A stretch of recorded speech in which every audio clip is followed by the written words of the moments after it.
Essay 2. Activity 1. There is a saying which says, you are right to swing your walking sticks end when the other person's nose begin. What do you think this means? Discuss in the class. तो ये जो कहावत है कि जब आप किसी दूसरे के अधिकारों का हनन करते हैं तो आपके जो अधिकार हैं वो खुद ब खुद खत्म हो जाते हैं। जहां एक तरफ आपके अधिकार खत्म होते हैं वहीं से दूसरे के शुरू होते हैं। अब इंट्रोडक्शन क्या दिया है? Alfred George Gardner, better known as Alpha of the Law, was a British journalist, author and editor.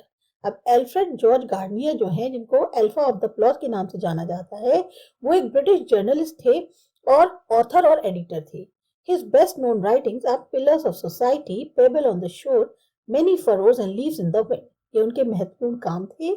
His style is marked with humor and grace. जो उनका लिखने का तरीका था उसमें आपको ह्यूमर भी मिलेगा और काफी ग्रेसफुल तरीके से लिखते थे। His specialty lay in his ability to teach the basic truths of life in a simple and amusing manner. उनकी खासियत क्या थी कि उनमें ये काबिलियत थी कि वो जो है, जो मूलभूत सच्चाई है जिंदगी की, उसको वो बहुत साधारण और हास्यप्रद तरीके से, एंटरटेनिंग तरीके से समझाते थे। The problem of being unconstrained lies in the fact that we are constrained by the world around us. हमें कहते हैं ना कि जो समस्या है कि हमें छूट चाहिए, हर चीज में हमें बंधनों में नहीं बनना है। सच्चाई ये है कि हम अपने आसपास की जो दुनिया है उसके बंधे हुए हैं उससे। This essay is a brilliant observation of the essayist on what liberty is. तो ये जो essay है इसमें मेनली ये बताया गया है, essayist की एक ऑब्जर्वेशन है कि लिबर्टी क्या होती है, जो छूट, जो आजादी मिलती है वो क्या है। Mark the use of anecdotes and illustrations. अब आप इसमें देखिए किस तरह से anecdotes और illustrations का इस्तेमाल किया गया है। On the rule of the road. A fat old lady was walking with her basket down the middle of the street in Petrograd to a great confusion of the traffic and with no small threat to herself. एक बूढ़ी मोटी सी lady जो है, healthy सी, वो अपनी basket उठाकर सड़क के बिल्कुल बीचों बीचे चल रही थी पेट्रोग्राड में, जहां पर इतना ज्यादा ट्रैफिक था और उनको अपने लिए जरा सा भी कोई खतरा नहीं था कि मैं सड़क के बीचों बीच चल रही हूँ। It was pointed out to her that the pavement was a place for the foot passengers. अब उनको ये बोला गया कि भाई जो पैदल चलने वाले लोग हैं वो कायदे से किनारे पेवमेंट पे चलते हैं। But she replied, I am going to walk where I like. We have got the liberty now. हमें आजादी मिल चुकी है और मैं जहां मेरा मन करेगा वहां चलूंगी। It did not occur to the dear old lady that if liberty unrestricted the foot passenger to walk down the middle of the road, then the end of such liberty would be a universal chaos. अब उस जो lady थी उनको ये समझ में नहीं आ रहा कि आपको तो आजादी मिली है, लेकिन अगर जो फुट पैसेंजर्स हैं वो ऐसे सड़क के बीचों बीच में चलने लग जाएंगे तो और जो बाकी लोग चल रहे हैं उनकी तो आजादी को खत्म हो जाएगी और हर जगह कंफ्यूजन नहीं फैल जाएगा। Everybody would be getting in everybody else's way and nobody would get anywhere.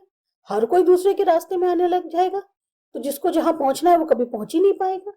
Individual liberty would have become social lawlessness. अगर इंडिविजुअल की लिबर्टी को हम ज्यादा इंपॉर्टेंस देंगे तो सामाजिक तौर पे एक तरह से कानून का तो कोई पालन ही नहीं करेगा। There is a danger of the world getting liberty drunk. It will do well to remind ourselves of what the rule of the road means.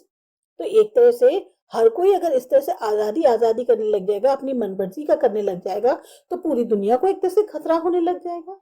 हमें ये बात याद रखनी बहुत जरूरी है कि जो सड़क के नियम होते हैं वो क्या हैं।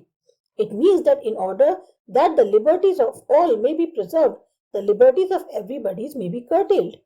अगर सबकी लिबर्टी को जो है वो प्रिजर्व करना है तो हर एक की लिबर्टी को थोड़ा कम भी करना पड़ेगा। When the policeman says at Piccadilly Circus, step into the middle of the road and puts his hand, he is the symbol not of tyranny but of liberty. अगर कोई पुलिस वाला बानो पिसाडली सर्कस पे बीच में खड़ा हो जाता है रोड के और अपना हाथ दिखाता है तो वो टायरनी का या तानाशाही का सिंबल नहीं है, वो आजादी का सिंबल है।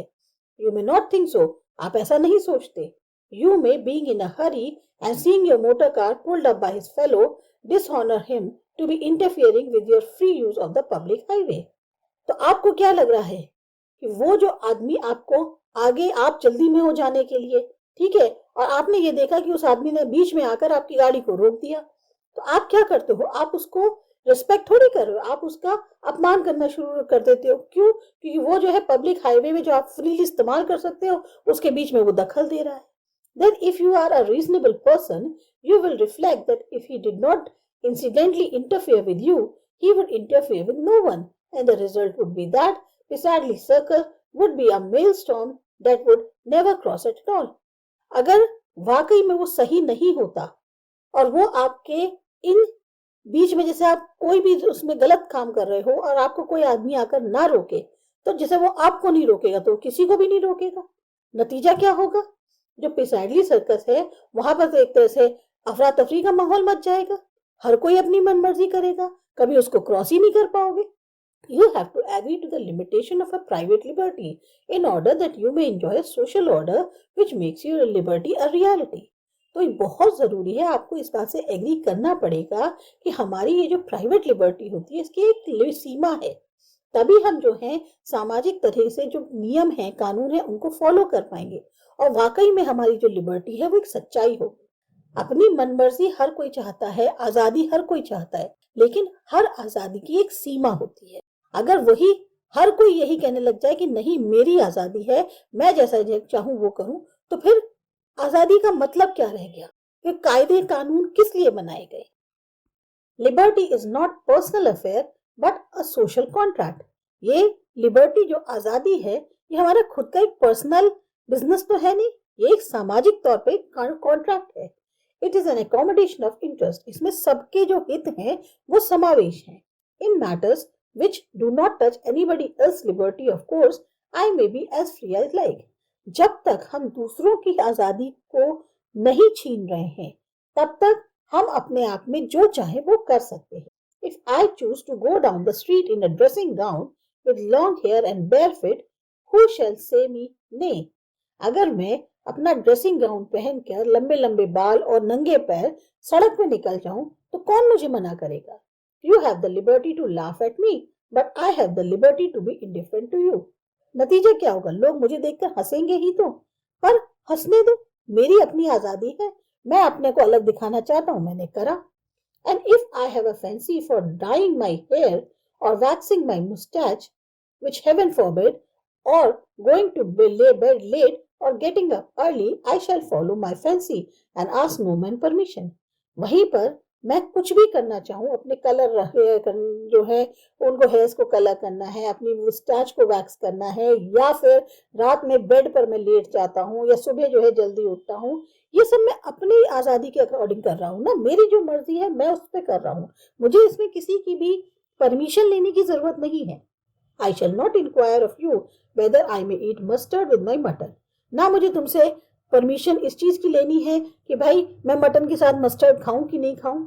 आई may like mustard with my mutton, मुझे मटन के साथ मस्टर्ड पसंद है, मैं खा रहा हूँ। And you will not ask me whether you may follow this religion or not. ना तुम मुझसे ये पूछ सकते हो कि तुम इस धर्म को मानते हो कि नहीं मानते हो। Whether you may marry the dark lady और अ फेयर लेडी, कि तुम काली लड़की से शादी करोगे या गोरी लड़की से शादी करोगे, ये सब मेरे अधिकार है, मुझे इसकी आजादी है, मैं अपनी मर्जी से चुन सकता हूँ। In all these and 1,000 other details, you and I please ourselves and ask no one's leave.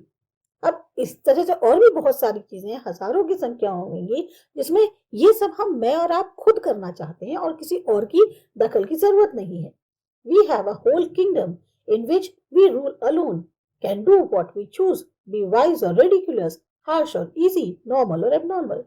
ये हमारा अपना साम्राज्य है जिसमें हम अपने आप अकेले अपने को रूल कर रहे हैं। जो चाहे वो चुन सकते हैं, चाहे हम समझदारी करें, चाहे बेवकूफी दिखाए, बहुत कठोर हो, इजी हो, नॉर्मल हो, एबनॉर्मल है, सब हमारे अपने लिए है। But the moment we step out of that kingdom, our personal liberty of action becomes qualified by others people liberty. लेकिन जहां हमने अपने राज्य से एक बार बाहर कदम रखा, तो अब हमारी जो पर्सनल लिबर्टी जो थी, कि हमें हर चीज की जो आजादी थी हमारे कुछ भी एक्शन करने की, अब यहाँ पर दूसरों की लिबर्टी को भी हमें ध्यान में रखना पड़ेगा। I might like to practice on the trombone from midnight till 3 in the morning. अब मेरे को जैसे पसंद है कि मैं जो ट्रोम्बोन एक म्यूजिकल इंस्ट्रूमेंट है उसे आधी रात से शुरू करूं और 3 बजे तक जो है सुबह बजाता रहूं। If I went on the top of the heaven to do it, I could please myself. But if I do it in my bedroom, my family will object. अब मैं कहीं हेवलिंग के जो टॉप पे जाकर वहां बजाऊं तो मैं अपने को सुख दूंगा, लेकिन अगर वही चीज मैं अपने बेडरूम में करूं तो मेरी फैमिली मेरे को उसके लिए ऑब्जेक्शन करेगी. And if I do it out in the streets, the neighbors will remind me that my liberty to blow the trombone must not interfere with their liberty to sleep in quiet. और यही मैं अगर सड़क पे जाके बजाऊं तो जो मेरे पास पड़ोसी है वो मुझसे कहेंगे कि भाई ट्रोम्बोन बजाने की आजादी तुम्हारे को तो है, लेकिन उससे तुम दूसरों की जो शांत में रहने की, एक सोने की जो आजादी है उसको नहीं छीन सकते. There are lots of people in the world and I have to accommodate my liberty to their liberties. इतने सारे लोग हैं दुनिया के अंदर, तो मुझे जो मेरी आजादी है उसे उन लोगों की आजादी के साथ मिलजुल के ही चलना पड़ेगा. We are all liable to forget this, and unfortunately we are much more conscious of the imperfections of others in this respect than of our own. तो हमारा क्या होता है, हम ज्यादातर इस बात को तो भूल जाते हैं और बदकिस्मती से हम इस बात को लेकर ज्यादा कॉन्शियस होते हैं कि औरों की अपूर्णता क्या है इस एस्पेक्ट में बजाय अपने के. A reasonable consideration for the rights or the feelings of others is the foundation of social conduct. अगर सामाजिक आचरण जो है उसकी नींव देखनी है तो सबसे बड़ा ये है कि औरों की क्या अधिकार हैं और भावनाएं हैं उनको भी ध्यान पे रखो. I believe that the right of small people and quiet people are as important to preserve as the right of small nationalities. मेरा ये मानना है कि चाहे छोटे लोग हों, शांत लोग हों, उनके जो अधिकार हैं उनका भी रिजर्व या प्रिजर्व होना उतना ही महत्वपूर्ण है जितना कि छोटी छोटी नेशनैलिटीज के अधिकार का. When I hear the aggressive bullying horn which some motorists deliberately use, I confess that I feel something boiling up in me, which is like that what I feel when Germany came trampling like a bully over Belgium. जब भी मैं बहुत ज्यादा तेजी से जो लोग horn बजाते हैं, खासतौर से जो मोटरिस्ट होते हैं, जानबूझ के बहुत जोर से और तेज हॉर्न बजाते हैं, तब मुझे जो है बिल्कुल मेरे अंदर ना एक अजीब सा उबाल सा आने लग जाता है और उस टाइम पे मैं ऐसे फील करता हूँ जैसे मानो जर्मनी ने जो है बेल्जियम के ऊपर हमला कर दिया है. But what right my dear is sir do you go along your highways uttering that ugly curse on all who obstruct your path? पर क्या ये सही है कि आप हाईवेज पे अगर जा रहे हो तो जो भी आपके रास्ते में एक तरह से ऑब्स्ट्रक्शन बन रहा है, रुकावट बन रहा है, तो आप इतनी जोर से उसको हॉर्न बजा के मतलब परेशान करोगे. Can't you announce you coming like a gentleman? शांति से जो उस चीज को नहीं कर सकते हो. Can't you take your turn? अगर भाई तुम्हें उधर लग रहा है भीड़ है नहीं निकल सकते तो भाई रास्ता बदल लो, दूसरे रास्ते से निकल जाओ. Are you someone in particular? तुम कोई अलग से या खास तो हो नहीं. I find myself wondering what sort of person is who can sit behind that hog like outrage without realizing that he is the spirit of Prussia incarnate and a very ugly spectacle in the civilized world. मैं खुद सोचता हूँ कि इस तरह के लोग जो हैं वो कैसे होते हैं कि आप दूसरों की फीलिंग्स को वो ही नहीं मानते. ऐसा लगता है जैसे कि जो प्रूशिया है उनका एक जो आत्मा है प्रूशिया की, उसका एक तरह से री इनकारनेशन हुआ है या री इनकारनेट हुई है और बहुत ही सभ्य समाज में एक तरह से वो खराब विजन होता है. It is in the smaller matters of conduct, in the adherence of the rules of the road that we pass judgment upon ourselves and declare that we are civilised और अनसिविलाइज्ड. तो ये जो छोटे छोटे matters हैं आचरण के, उसमें क्या होता है बिहेवियर के, जैसे अगर हम रोड के ही रूल्स की बात करें तो हम जो है जजमेंट जो है वो अपने ऊपर पास करते हैं और हम खुद ये डिसाइड करते हैं कि हम भाई सिविलाइज्ड हैं या अनसिविलाइज्ड हैं. The great moments of heroism and sacrifice are rare. बहुत कम लम्हे ऐसे देखने को मिलते हैं जो बहादुरी के हों, बलिदान के हों. It is the little habits of commonplace interaction that make up a great sum of life and sweeten or make the bitter journey. अब ये जो हमारी जो लोग आपस में एक दूसरे से टकराते हैं, उनकी जो आदतें होती हैं खास तौर से कॉमन प्लेस पे, वो हमें एक्चुअल में बताता है कि हमारी जो जिंदगी का एक ओवरऑल सम है वो क्या है. क्या हम अपनी जो जिंदगी की जर्नी है उसे नफरत से, कड़वाहट से आगे ले जाना चाहते हैं या फिर प्यार और मिठास से. तो ये था आपका चैप्टर. आपको अच्छा लगा, समझ में आया? सब्सक्राइब करो माय चैनल आसा एजुकेशन.